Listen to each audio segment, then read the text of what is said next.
yesterday I did some plumbing Oh, and I had my head like leaning up on a wall and I looked up.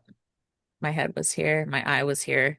Here's this. There's a snake right here. Just like trying to be like, "Hey, you're up in my business." Yeah. It was just a gopher snake, but it was like almost it's a good 5 feet long. So, yeah. I mean, I was like, okay, I'm not gonna scream in your face. Stood up and went and like kind of let it out because I was like, if I just hold this in, I'm gonna feel it all Yeah. day. So I was like, "Wah," right, and then um I stopped Oh, plumbing. Obviously, I was very much like, I okay, this is my stop. yeah. This is a breaking point. Yeah, and so I named her Samantha. Um,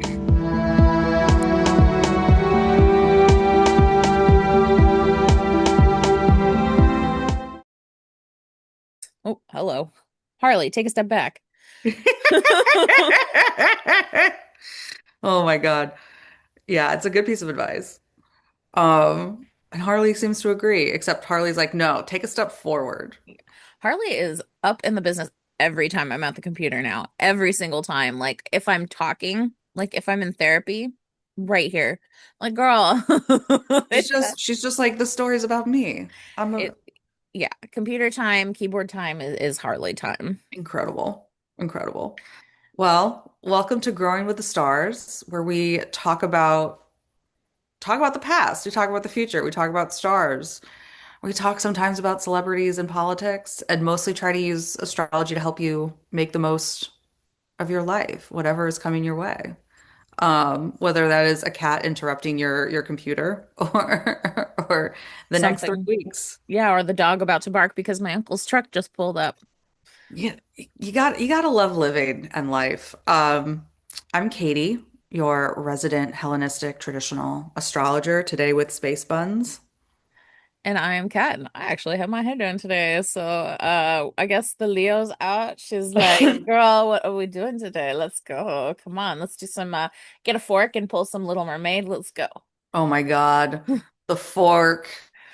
I have not thought about that scene in a really long time. We're That gonna have scene to. just never leaves my brain. I'm like, yeah, fork. That's yeah. Oh my God.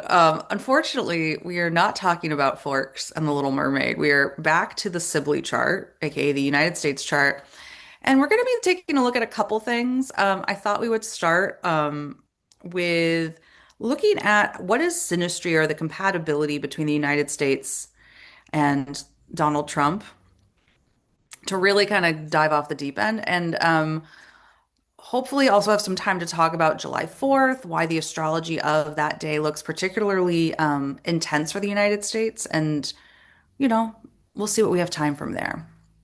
And as we all know, this weekend he rushed back, for his well-timed event in Washington, D.C., just completely uh blowing off his son's wedding, I Oh guess, my as God. well. Yeah, Yeah.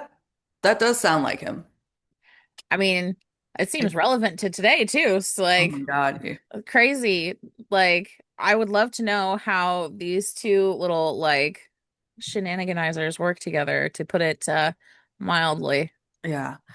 So let me share my screen. So just for those that are curious, this is the Sibley chart by itself. If you haven't watched part one or haven't seen the earlier part of this video, as a reminder, it is Sagittarius rising, Cancer sun, Aquarius moon. Just to kind of ground us in this. And this is the day and time we think the Declaration of Independence was signed, so July 4th, 1776 at about 5:10 p.m. in Philadelphia. Okay. Now, this craziness is a biwheel, and on the inside is still the Sibley chart, and on the outside is Donald Trump. He is a Leo rising, which is all up here. He's a Sagittarius moon, which is over here, and he is a Gemini sun, which is over here. So we're going to talk, there's so much to talk about. There's unfortunately, fortunately, depending on how you look at it, there's a lot of synastry between the United States and Donald Trump. which you would expect for somebody that is super, powerful within the United States, having a lot of influence over the United States, having this major moment, right? We would expect the charts to have a lot of interaction with each other. And I think one of the things that is super interesting to me is um, there's we'll go through a bunch of different stuff. First off, there sort of is a North Node Pluto alignment. So the United States' North Node is in Leo, and it's a couple degrees off of Donald Trump's Pluto. The North Node is hunger, it's appetite, there's expansion. It kind of can be like a little bit like an intensification, but also it's a hunger that doesn't really have any limits. Um, and Pluto is often power, shadow dynamics, obsession. Like it's a pretty intense planet. And I think in some ways it both represents, right? Pluto is a generational planet, so we see some of the like shadow of the boomers in the United States sort of interaction in this because Pluto and Leo is the boomers. And we're seeing this in a couple layers. So we see both the personal hunger and obsession of Donald Trump. We're seeing sort of like the shadows and issues of boomers in the United States. And we see also in this, it's in the first decan or so, the first 10 degrees of Leo, which is really obsessed with winning, obsessed with power, obsessed with being victorious, right? And so lots of themes around that are coming up, right? Like themes, and we see Donald Trump doing this all the time, where he always has to be seen as a winner, no matter what. And it's like I still think about when he was in it was Iceland. Remember when he was like everybody wants to call him daddy? There was like something where he wants everyone wants to call him dad, and of course it was like very gross. But there's this thing where he just feels like every story needs to have that. Um, and then if we layer on not just from the personal perspective, we look at it from the United States perspective. This is the United States' ninth house. This is the place of courts, higher power, like higher academia, science and technology. And we see his obsession and corrosion of those areas, right? Particularly in how obsessed he is. Like he has all these fights with the legal courts. He's always trying to like dismantle and like there's a constant power struggle with the courts. The dismantling and the attempt to dismantle, right? The Department of Education, the defunding of like science. Like I think all of that is very tied in with this sort of Pluto North Node and having Mars as well up in that house, being amplified, kind of some of the worst pieces of it. Is like the Pluto vibe is like giving that like you're saying like the boomer generational planet, right? Like Hmm. is it giving kind of like a death knell of that like ideology, or is that too much to interpret off of this? I mean, I think what you're seeing from there, and we don't see it in this right now, but Pluto is currently in Aquarius opposing, right? It's down here, currently on getting closer and closer to the South Node of the United States chart. And so what we also are seeing is like that Pluto opposition. And so this real moment of reckoning with that hunger, with that appetite, and with the dominance of how much boomers have sort of taken up space and refused to like relinquish control, right? And so I think that might be more of what we're seeing than the synastry itself. That's really interesting. Yeah, I was thinking about how you're like, yeah, obviously he's a president, he's going to have interactions, and how we were talking about George Washington obviously was a like he had like what was it? You said the something was in his house of war or something. Um when the declaration was signed, and like it would like a lot of stuff was just like lining up. So like it's interesting to see like on what feels like completely the other side of something, of course, that was about independence, where we're really feeling very like, especially with the sinister, like I'm sure the sinistry of the moment, like very trapped or like not independent at all. And also like kind Yeah. of compare that with the sinistry against here. Yeah. I mean, I think partly especially when we look at the people of a country, we're really looking at the moon. particularly in like world or mundane astrology. And I think part of what that might be is really like his Mars at like 26. Leo is tightly opposing the moon in Aquarius, right? And so there's a very interesting conundrum of like the United States moon, which is very, very important for the United States chart, right? It's the thing that supports the entire Cancer stellium. Like if the moon is struggling, a lot of the chart is weakened because the moon, if the homeowner of Cancer is broken, you've got most of the planets there, including both benefics. This is not good.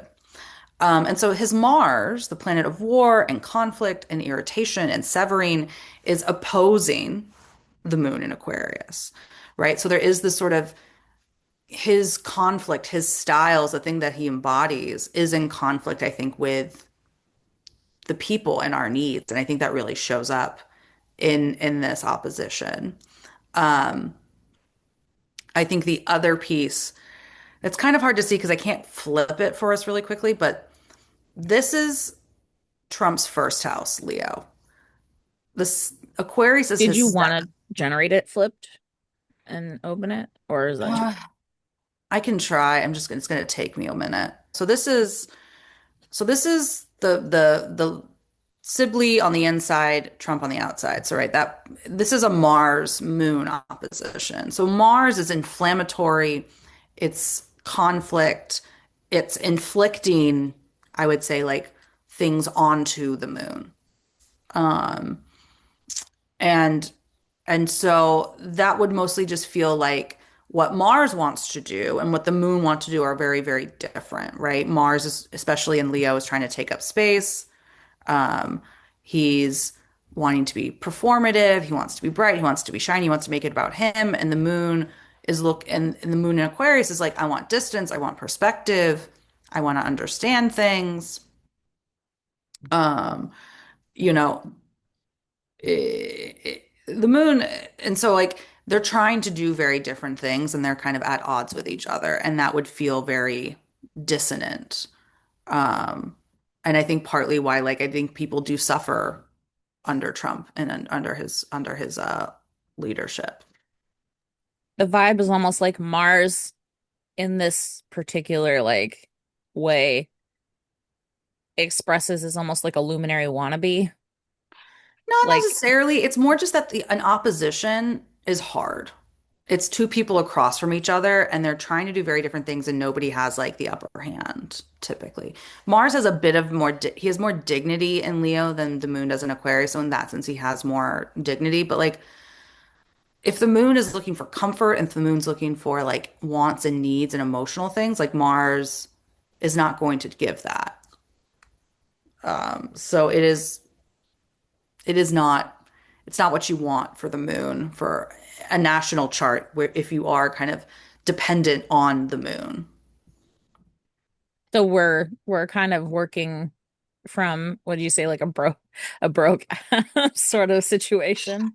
It's not quite broke, but it is constant. It's like you're trying to like get a lot done and you have somebody, it's like you're trying to get a bunch of stuff done in one part and you have somebody that's like constantly on your ass to discuss something else that's like making it very difficult for you to take care of like the full house. Yeah. I wanted to just also show this. So this is the another way. So this is on the inside is Trump and on the outside is the United States, just so that we can see it a little bit easier. I think another piece that's very interesting about this is that the United States chart or the people, the moon, is in his seventh house, which is where we see like relationships, like we see both commitment, but we also see open enemies. Right? The seventh house is like both of those things. And I think I think, I would not be surprised if he finds the United States people a problem, right? They're getting in the way of what he wants to do. Um, and rather than being like, and so I think that that's partly what we also see is like from his perspective, we're a problem. And there's That's always the feeling I get is like he's like constantly just like fighting us and like we're the issue and like he's right and he feels like the very like pissed off grandpa, like who like, he's the oldest, he's the right one, he's, in Yeah. charge. I'm the boss. Yeah, and I mean there's some really interesting stuff when it comes to things around like enemies and supporters and like who is what because you would expect for a leader for the people to be seen as a supporter. That's not the case chart and the Sibley chart. Because you also see like for his area of support, he's a Leo rising, he's got the sun in the 11th. I mean, and so the things in the Sibley chart that he finds supportive is Gemini, right? It's Gemini and it's this Mars Uranus thing that seems to be like amping him up and beefing him up, particularly because this Mars is in a really nice angle. It's in a sextile to his natal Mars, right? It's conflict, irritation, surprises, those things are supporting him versus harming him personally. Now, what is the Gemini in the Sibley chart, though? This is once again the seventh house, where we're talking about open enemies, right? And, I don't think it's shocking that a lot of his supporters are literally America's open enemies, right? Like we know he has lots of ties to Russia, right? All of the things that he's doing around Ukraine, like he's undermining a lot of traditional United States interests for his own personal gain. Um, He's almost open enemies with his own people. I mean, yeah. with at least a portion of them. And I would imagine like there's like this, it's, you think of Gemini and that duality, right? It's just always what comes to mind. It just feels like Yeah. what's underneath almost. Yeah, I mean, there is a lot of that adaptability, that changeableness. You see technology, right, being a big factor here. Um, all of those things. And that just sort of the way that the charts line up, it's a very easy way to read that like the things that are often not good for the US are often seen as supportive. And I hate it. I hate it. I saw this and I was like, I hate all of this. Um, A great title for this episode is going to be Sibley Part 2, The People versus Donald Trump, oh my just based God. on the Cancer Moon opposition. Right, right. I was looking at this and I was like, oh God, I'm gonna want to tear my hair out. Hence why I put my hair up in buns. I can't like play with it and tear it out if it's already in a fragile You can place. just grab it and go, One thing I almost missed before we move on is that Donald Trump, his North Node is on America's Mars.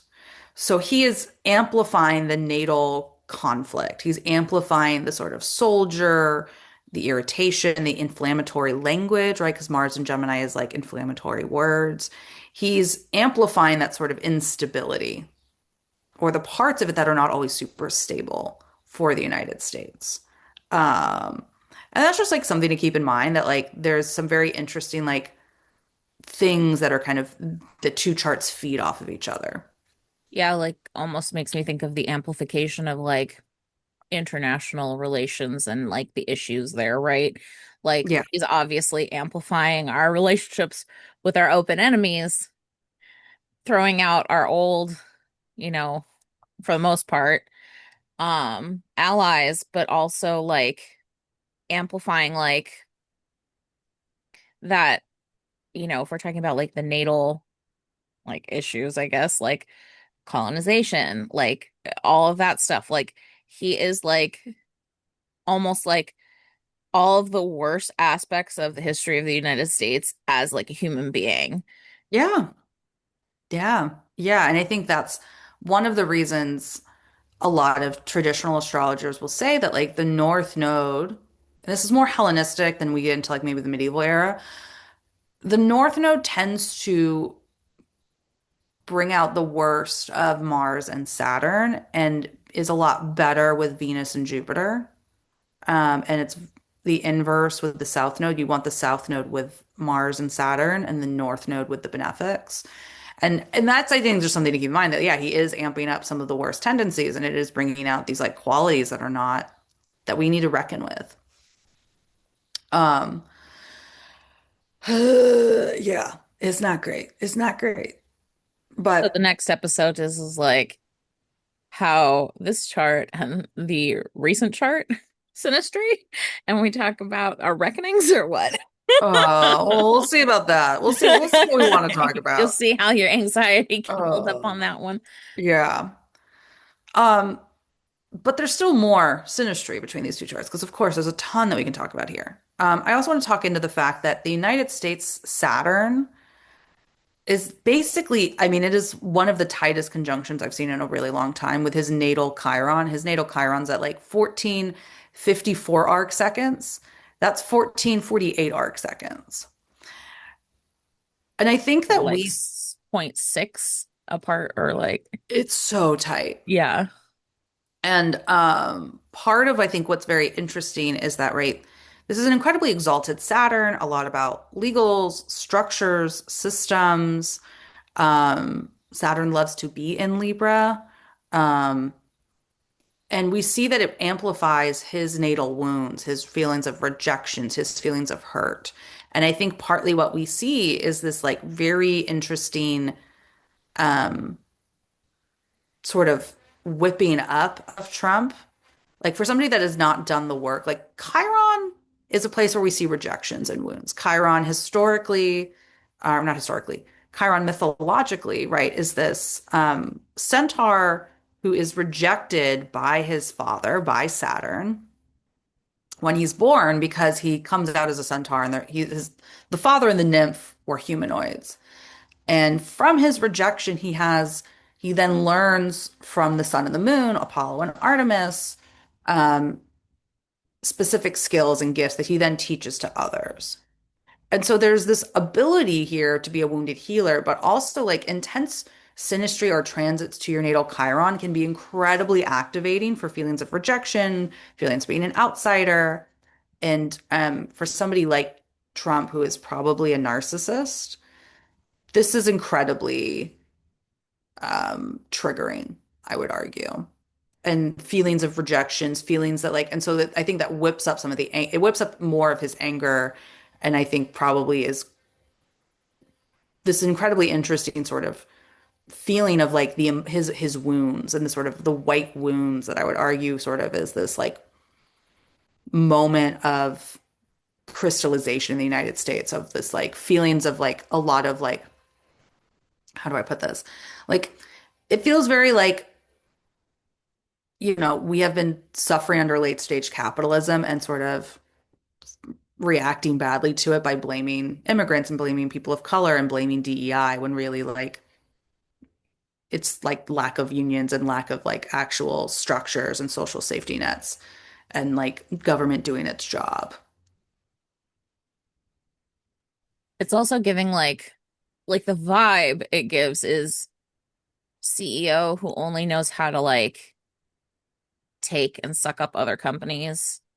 And then when somebody asks them what they've created, they haven't actually created anything and they feel that sense of like imposter syndrome. Not imposter syndrome, but like the rejection from the public of like, you're not as great as you think you are vibes. Yeah.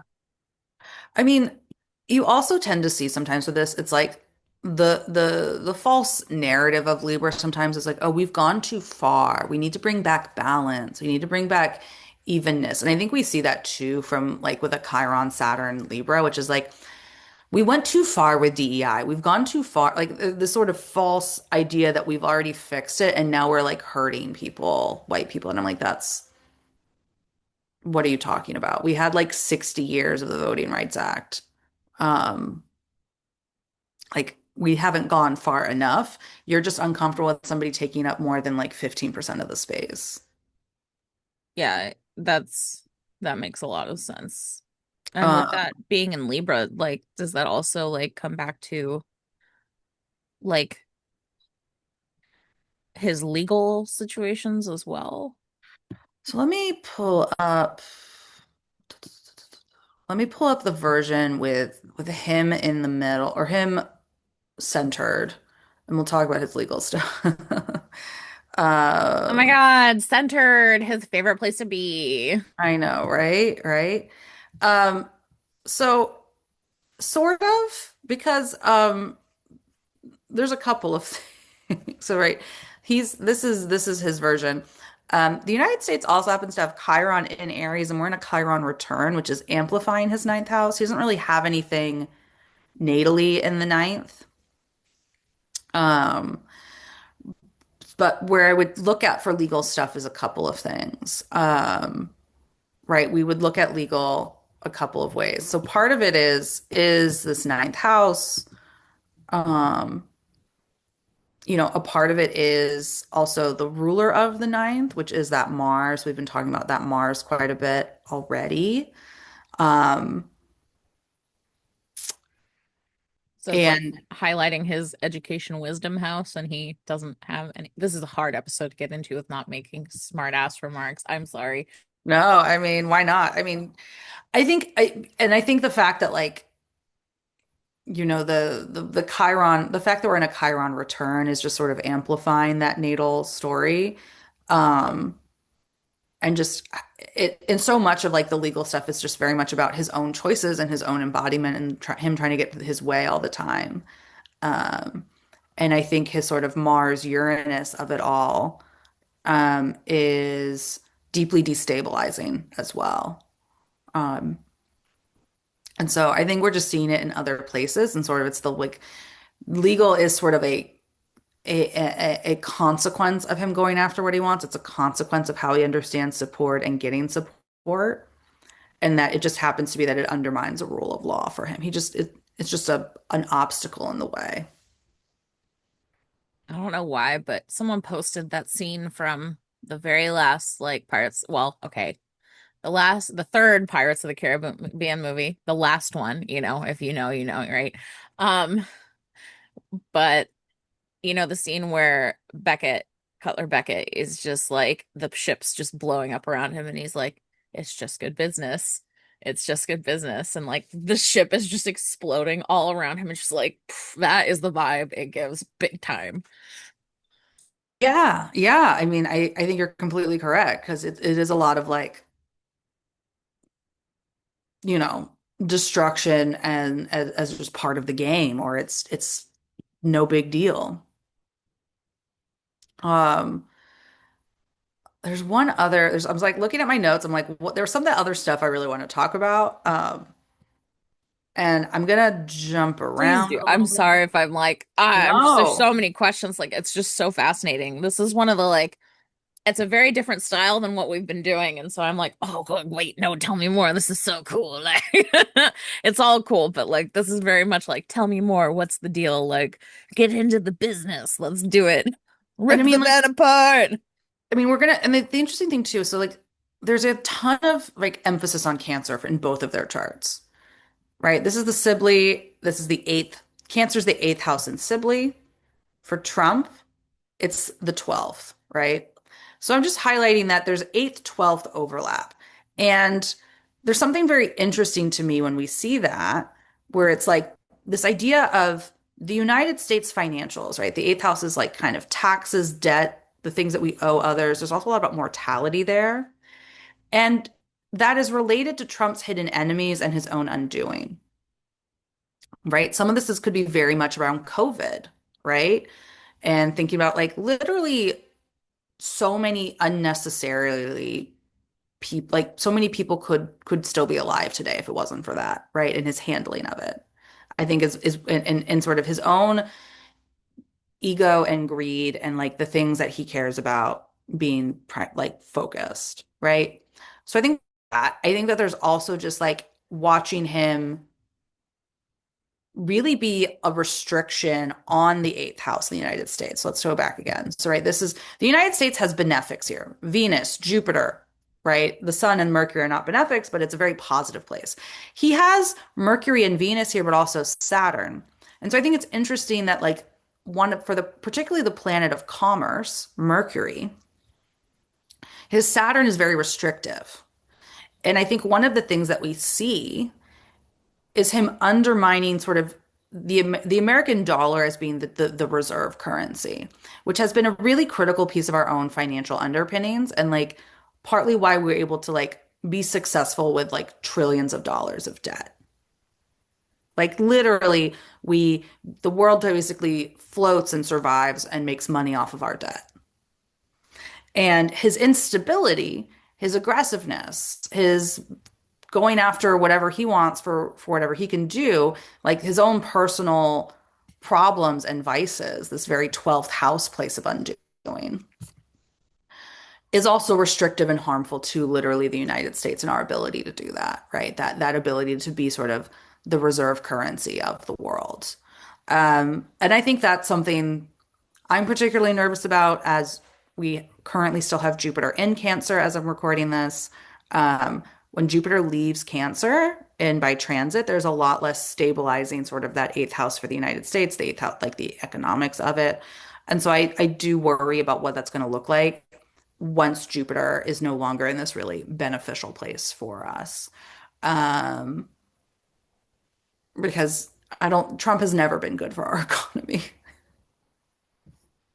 Yeah, I would say like, obviously like don't panic, but like you know, it's never a bad time to plant a garden, Yeah. especially in this economy, supplementing the things you can get from the grocery store.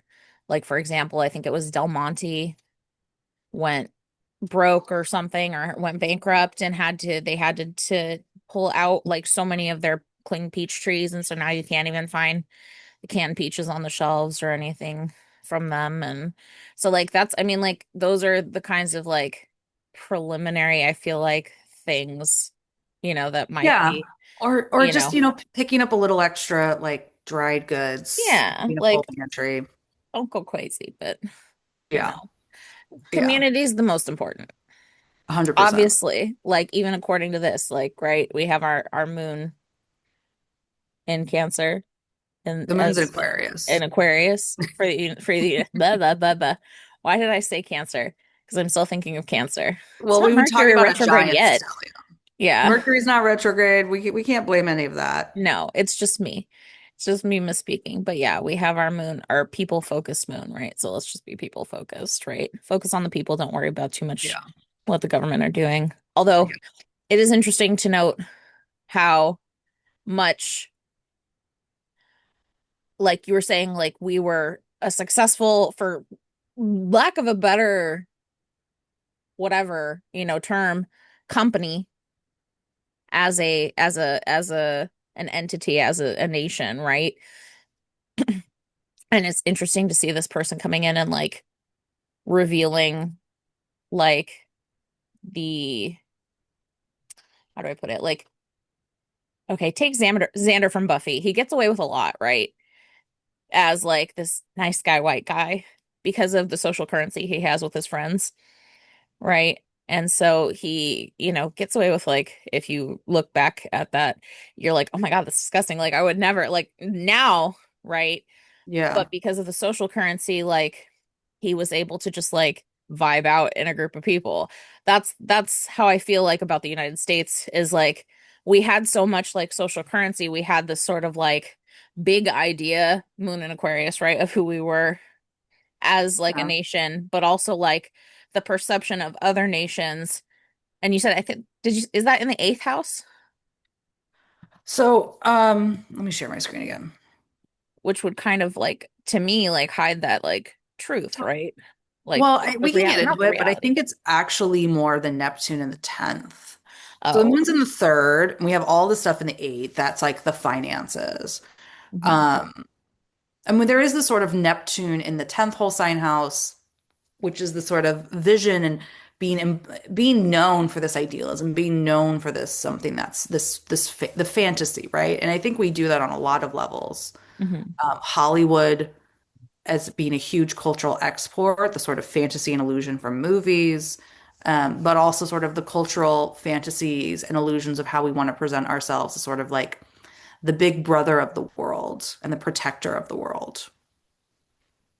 Yeah, the reason I brought it up that way was just because it was we were talking about the placements that he has in relationship with the cancer placements of the United States and how like it felt like that was maybe like revealing that, but maybe it's You're obviously. getting to the next thing I was going to talk about, which Yeah. is he has the sun moon at 22. So his sun, you see there's this giant triangle, which we're going to talk about. It's a T square, which is kind of confusing to describe. So he has the moon at 21 Sag, the sun at 22 Gemini, and they're both squaring the United States Neptune, right? So he is Oh. creating this tension. He embodies, right, this dialectical issue, the tension of the United States versus our enemies, our partners, and it forces this question, it forces this review of what do we represent? What is the vision of the United States? Who are we? Um, I think this was particularly interesting. I didn't realize this until like earlier this year, but right, Neptune has just finished up moving through Pisces.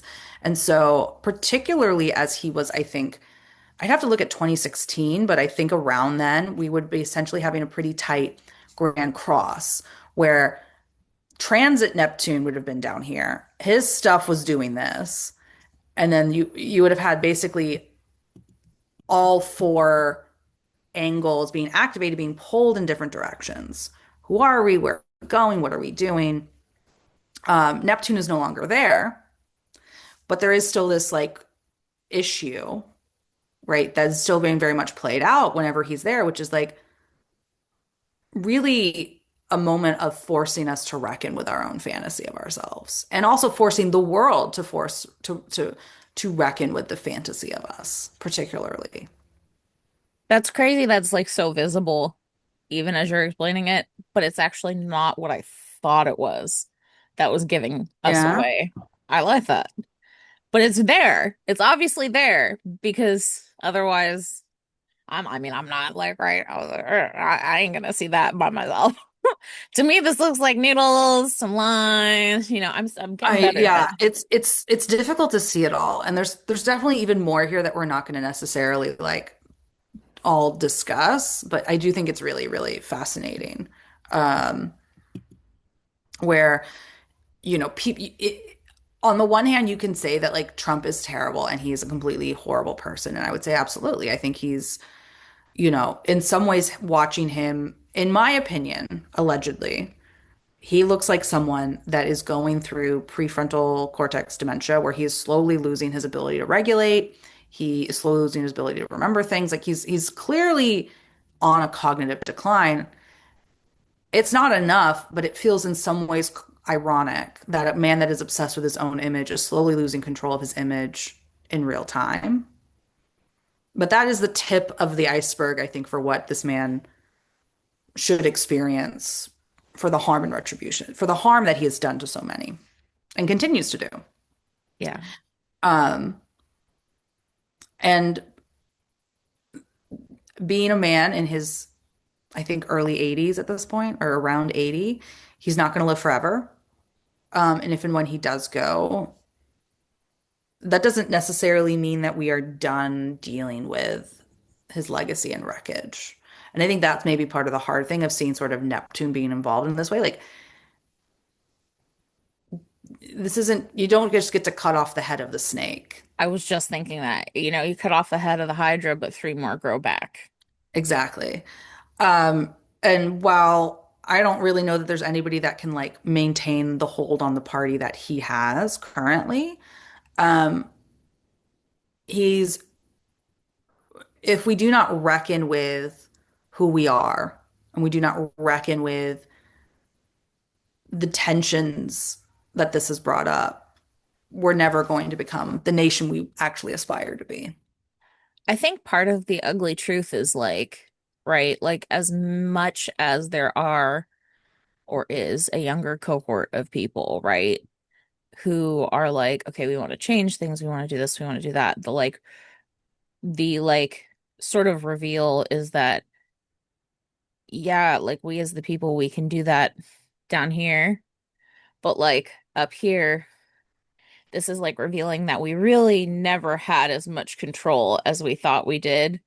And also that, like our representation again, like is still is very out of date. I mean, completely out of date and still like prescribing to that old imperialistic concept, which again comes back to like things that we have that are like birth wounds, right? For like our Yeah, I mean, I think some of this is like we got here based on, a lot of different factors. And I think the problem with the United States sometimes is expecting things to work at a speed that things don't often work at, right? You don't just change with one election. Um, I forget his name right now, but somebody said this really beautifully on TikTok, where he's like, you vote locally for yourself, you vote on the state level for your children, and you vote federally for your grandchildren. And I think people have lost sight of how government and politics works, and that we have also been basically told to be so individualistic and have like constantly been told that government can't work, that we don't really recognize when government should be working in our favor. And I think that's where somebody like Mamdani is really refreshing, because it's not that he's doing really radical things. He's just showing that the left, the left-leaning principle that government can and should make your life better. yeah, exactly. Exactly. It's the Um, whole think locally, act globally. It doesn't just mean like picking up trash in the world around you. It does mean like local politicians because those local politicians become, district politicians, become yeah. federal politicians. I feel it feels very it's this progression. It feels very progressive, like mythologically speaking, of like the Uranus to Saturn to Jupiter progression. And I don't quite know how to put it into words. But I always say like we're on Saturn time, right? Because Saturn moves so slowly. Well, I don't know necessarily how Uranus moves as a planet, but it feels almost slower and older and like that that's the Titan, right? Yeah. So, yeah, we'll talk about that for a second. So, yeah, Jupiter moves around the zodiac. It does one zodiac sign in about a year, give or take.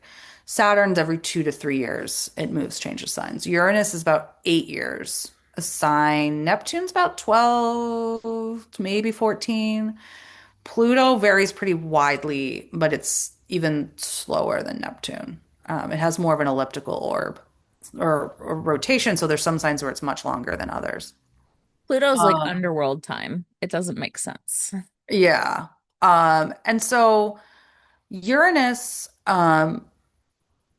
yeah, relates not to a Titan. The myth for him, and like certain astrologers are like actually really like he's more astrologically related to like the idea of Prometheus, which is a Titan. But we'll talk about Uranus first. Uranus is um the sea slash basically he's sort of the sea slash sky. There's like before the Titans, Not Uranus is really the a sky. personification. They're sort of embodiments. They're not humanoid in the sense that Gaia is the earth and Uranus, I believe, is the sky.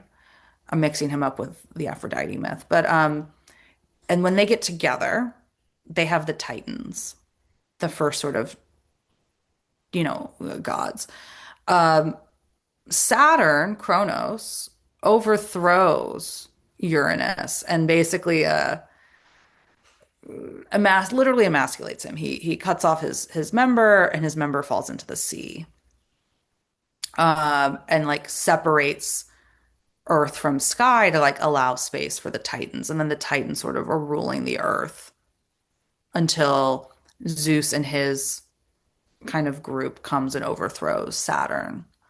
Um, so, and I forget which one it is. There was another astrologer. Once again, I remember all these people and I don't remember their names. I was listening to the astrology podcast. It seems like it's more Uranus is more mythologically related to Prometheus, and the idea of Prometheus was one of the Titans. So he's like one of the siblings of Saturn. So Prometheus is a Titan. He sees the writing on the wall, works with Zeus and the Olympians, and he's one of the few Titans that survives. He's not thrown into the pit.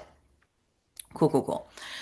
So the Olympians and, Prometheus are hanging out, they're doing their thing, and humans don't have fire. They don't really have anything. And they want to kind of keep humans sort of separated. They don't want to give them the fire. There's like a bunch of reasons for it. But Prometheus, he likes to spend time with the humans. He feels bad for the humans. He's like, they should be able to like stay warm at night and stuff like that.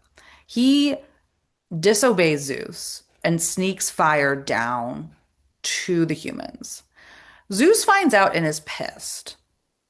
And to show what's up, he chains Prometheus to a mountain.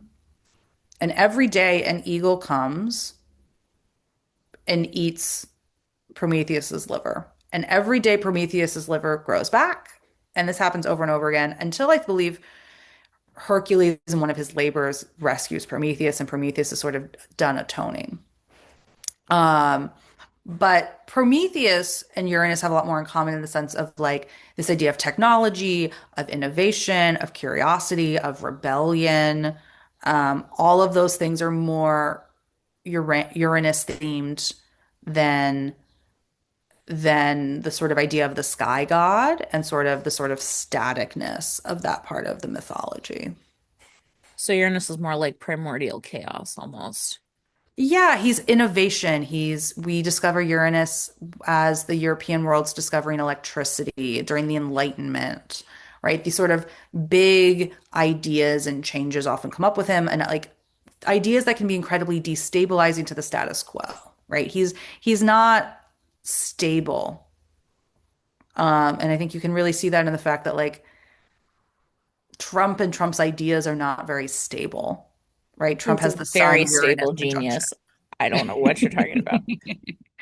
Um, so like that would be sort of like how Uranus can kind of come into the fold, and he's a bit of a chaos goblin.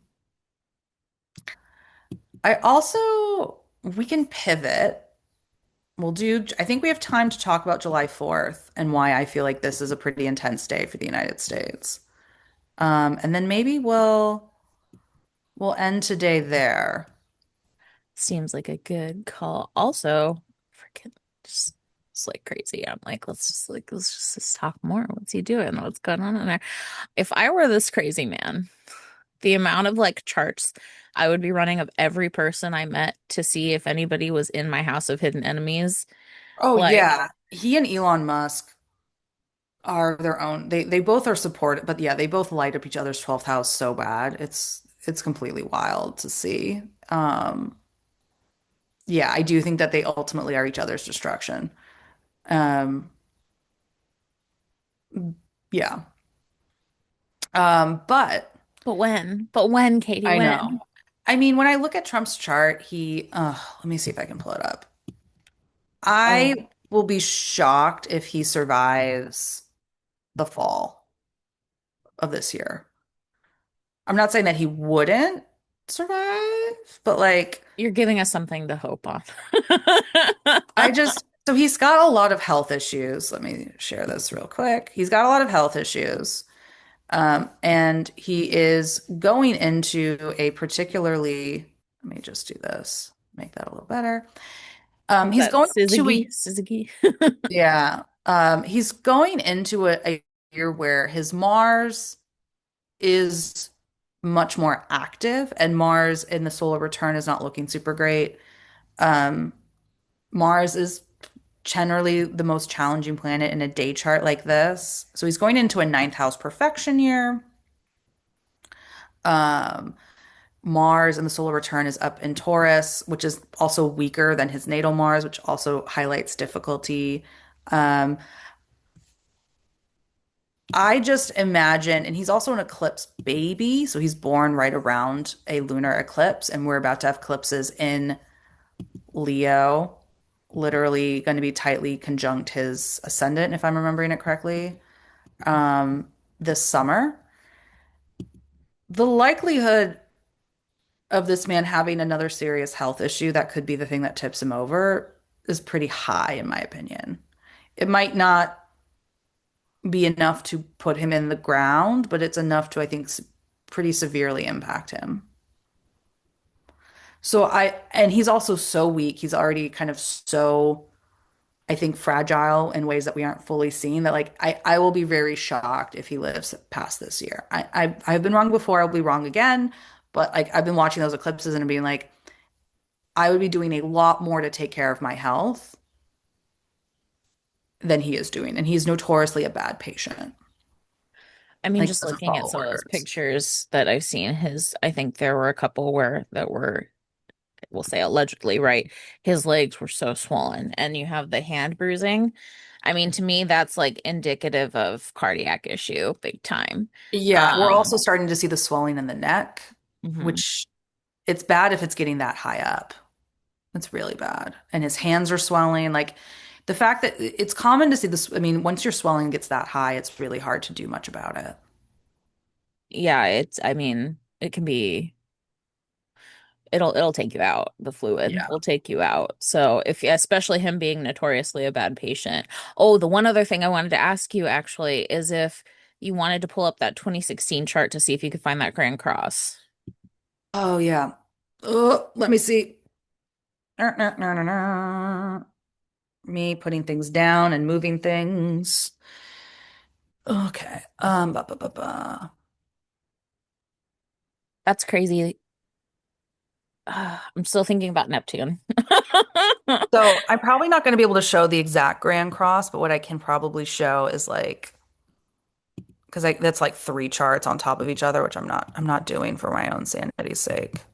Let's just do November 2016.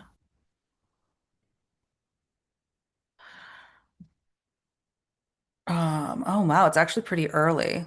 It's a lot earlier than I thought it was. So this is 2016, and so Neptune was only at 9 Pisces. I'm like, was it really? So we're starting sort of the Neptune opposition. It's still pretty wide there, but it's like at least happening. Um, so if I go to 2020, yeah. So 2020 is when we start to get really sort of in orb. This is Neptune at 18. It's retrograde, so it's gotten like close-ish. Um, but there's this just whole moment of like that Neptune tension.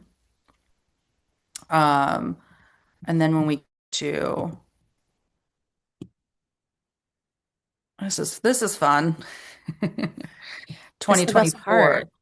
Yeah, so it's interesting is 2024. So this would have been right when, Trump gets reelected again. It's loose, but you would have had his sun moon right at the 20s. They're still very, very tight. And Neptune is loose by this point, but it's still at like 27. So it still is within 5 degrees and it's applying because it's retrograde. So it's moving back towards those degrees. Honestly, I didn't think I was going to be able to see it when you showed those first couple charts, but like they were so like already like Yeah. cuckoo. Yeah. So I do think that the whole story of I think, and it's not like, perfectly aspecting in these, but I do think the story of Trump is really the story of this like Neptune opposition of who are we? What are we really going to become as a nation? Yeah, Um, definitely. Like, what are we willing to accept? What are we willing to like shed? Chiron's involved, right? So like, what are we willing to heal? yeah, yeah, yeah, yeah. I hate it. I hate it all. What a time to be alive. What a time to be alive. As my computer setup is almost falling on me. Woo, I saved it. When I tell you, I just clicked something and it says Trump faces health questions ahead of annual Walter Reed physical in the Yeah, news. he's also going into a year where his health stuff is just,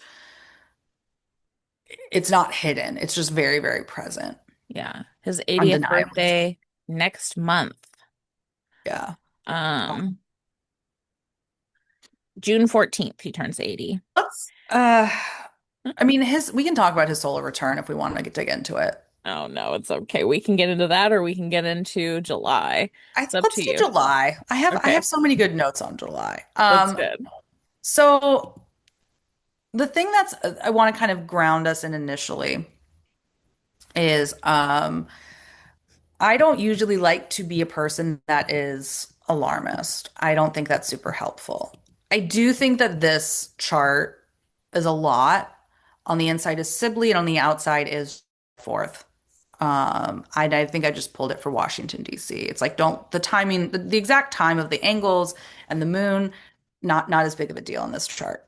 Mostly we have literally coming up right, I think it was like literally July 4th earlier that day, if not maybe July 3rd, we have the Mars-Uranus conjunction. Mars and Uranus, I think I've talked about this before, they're chaos goblins. Um, and they can be very explosive together. We often see like violent events that accompany them. This is also the first Mars-Uranus conjunction in Gemini that we have had in 80 years. And it's also sort of the opening cycle as we are starting the United States Uranus return, right? So the United States was born with Uranus in Gemini.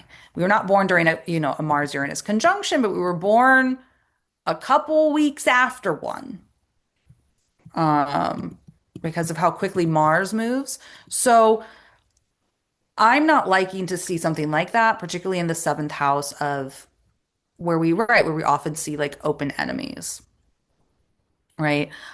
This looks loud, and looks like potentially something happening with an open enemy. Is it happening on the U.S. soil? Is it happening like with a base? Like I don't know, but it looks potential for a moment of conflict to really erupt. And it doesn't look like the United States is particularly well suited to like deal with it because Mercury is going to be retrograde in Cancer. It's almost basically a Mercury return for us, almost to the degree, because you don't get Mercury retrogrades that often, but there he is at 25 Cancer, a degree off the natal Mercury, which is 24 and also retrograde. Another interesting thing is that technically July 4th, we actually have our solar return July 5th. The sun doesn't get exact to its natal degree. It's like arc seconds off at this point in the chart that I'm showing on July 5th. So how I would read that is that we are still in a Saturn profection year, right? So we have been in this 11th house year, which is activating the natal Saturn. It's activating the natal Saturn, it activates the natal Venus because Venus is the ruler of Libra. And interestingly, the solar return for 2025 is an Aquarius rising chart. So Saturn's a big deal for the United States until July 5th, 2026. This is not the year that you want Saturn in fall, right? And all of this time frame, right? Saturn in both the solar return in 2025 and now again he's in Aries. He fucking hates being in Aries, right? It's been a difficult year from a legal perspective. It's been a difficult year from like systems and structures. All of those like support, all of those things that we are naturally have a pretty good time at, it's all being fucked up. When basically you want the planet that is active and doing the most to be in a good space when it's supposed to be doing the most. Now, on July 4th, why does this matter? July 4th, Saturn is stationing retrograde, and he is in a tight, tight opposition to the natal Saturn. And they're both squaring the sun. We get that fucking T square. Um, and so this looks like a real struggle around structures and systems falling, right? It looks like potential issues around farming and labor, because Saturn often has to do with like the working class, but also like literally farmers, literally tending to the soil. Um, it looks potentially like something maybe it can also sometimes be food related just because of what Saturn dealing with agriculture. I'm also just wondering about structures and systems, the things that we have like relied on more or less collapsing and it being sort of a leadership crisis, particularly with the sun being leaders and leadership and authority being sort of at the center of it. Um, and one of the things I've been thinking about with Saturn and Aries is the head and often associated with roofs. And so we could see like more literal like roof collapses or the top of structures being the things that fall out. This is a real moment of wondering like what institutions are really supporting the leadership we need and what are the things that we need to kind of get away from build, right? And there is and I think that's really maybe the hardest question is like it's not just that like we need to have people that respect the rule of law, but that you need to have better institutions. Like the institutions are failing because they're enabling people to do this shit. So the T-square could ultimately be kind of beneficial in that it's a complete story. I mean, I would say that it's a moment of tension and catharsis. It doesn't always mean that the catharsis or the release, and sometimes release is like a is can be sort of like TNT exploding, right? This thing that has been underneath the surface finally going off. Um, and that can be cathartic, but it just depends if you're getting caught, in the way of the T if you're in the TNT or not. And it's not so cathartic if you're there. Right. Um, No, that doesn't seem. and so I say this to say that like do I Andre Barbeau, and I need to read more of his work to really get a sense of it, but he's very optimistic about um the sort of larger thing that is going on. If we just look at the transits, it's probably so if we look at this chart, what we see is this sort of basket starting. It's a little bit loose, but I would argue that Jupiter being in Leo is already beginning it, where we would see the angle there too. So what you have is Pluto in a tight sextile to Neptune and and they're all working together with Uranus, and then Jupiter is coming in pretty quickly to this. And he was incredibly optimistic that this overall would be an incredibly good thing for humanity in the long run. It's like I think like lots of things that there's a lot of upheaval initially to get through it. And I think this might be one of those moments of like major crisis to go towards that better thing. But we have to be willing to acknowledge what's no longer working to get there, right? Saturn in Aries is not really preserving institutions. He's erasing the foundations that no longer serve us. Um, there's a lot of there's both initiating change, which is very cardinal, it's very Aries. There is, the sort of depth around ideas and like transformation of ideas and forcing us to look at them and go really deep, which is like the Pluto and Aquarius. And then there's like the responsiveness of change and adaptability that's very Gemini and like technology and information and that changeability. And then there is a little bit more of this groundedness with Leo of like, okay, what do we center? Who do we care for? Like, what does that look like from that bigger perspective? And so I think I need to look more into it. I don't know that that is one way to look at where we're at. Barbeau was an incredibly gifted astrologer. He predicted COVID um, like 20 years before um, before it happened. His whole astrology was really based on like outer planet cycles and the world astrology. And yeah, he did good work. He actually passed a year before COVID happened. He didn't ever get to see his prediction come to Oh, pass. He was that also like 90 years old. Like he lived a long life. it just seems He like also predicted, that's just how it always goes too. Like you never really quite get to see the outcome, which feels very something astrologically speaking. Like yeah, that feels like the vibe sometimes. it really can be, which is kind of crazy. Yeah. Um, yeah. The Sibley chart. It's some wild times ahead. It's And so those really those are fucking just some things to keep in fascinating. mind. Oh my Yeah. God. It's so much, but There's so much. There's like we haven't even like delved into like the legal stuff or like any of the other things that we could sort of explore. There's so many avenues that you can take with the Sibley chart. would be interesting to see like Do some predictive legal stuff. We could I know. try. That doesn't sound like as much fun though, does it? I like I do enjoy it as like it's like interesting to see like the dynamics between the people in power. I do like the concept, like you said, like the top being blown off, right? Or like the like what you were just talking about on what like taking the lid off of something and it's like really having to look at it and go, okay, maybe like we're festering here. It's just like I don't know. I don't feel when you talk about it, I don't necessarily feel as much like doom, but that could also be like me, right? Like that could be how like, I Yeah. that could be like my perception, my understanding and the very like basics of what you're telling me. But like for me, I'm like, good, we need to take the lid off. The lid needs to come off. We need the obvious, right? I But mean, I like would love, yeah, and I would love it to not harm people, in the process. exactly. Um, I'm also, I think, personally a little nervous because the Mars-Uranus conjunction is on top of my natal Mercury. And I'm like, I didn't want to personally be part of this story, guys. Can I dip out of this section, please? Thank you. Um, but Are we you can't we're gonna change. throw this video out there and it's gonna be like they're gonna be like, oh, that's the one. That's the astrologer we need. You're gonna be Yeah, in a we'll secret see. government lab. Yeah, they're not.